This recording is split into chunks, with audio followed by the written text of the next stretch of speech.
ખાતે નવરાત્રીનું આયોજન કરવામાં આવ્યું છે। પોલીસ પણ હવે સજ્જ થઈ છે। પોલીસ દ્વારા પણ 9 દિવસ બાજ નજર રાખવામાં આવશે।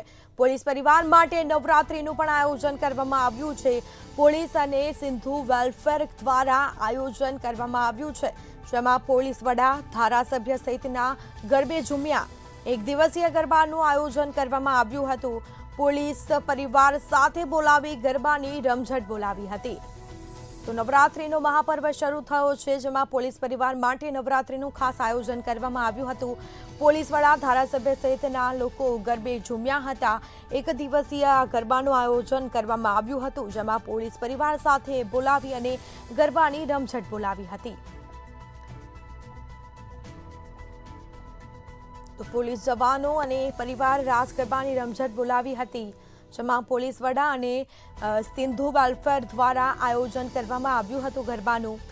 તો એક દિવસીય આ ગરબાનું આયોજન કરવામાં આવ્યું, જેમાં પોલીસ વડા, ધારાસભ્ય સહિતના લોકો ગરબે ઘૂમ્યા હતા।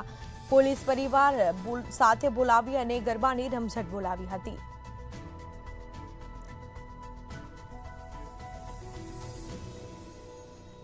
તો પોલીસ પરિવાર માટે નવરાત્રીનું ખાસ આયોજન કરવામાં આવ્યું હતું। જૂનાગઢથી સમાચાર સામે આવ્યા છે।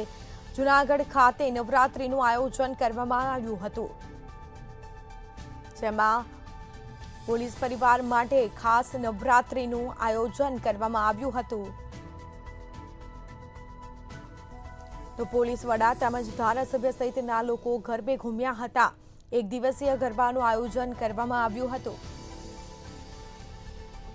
તો પોલીસ પરિવાર સાથે બોલાવીને ગરબાની રમઝટ બોલાવી હતી।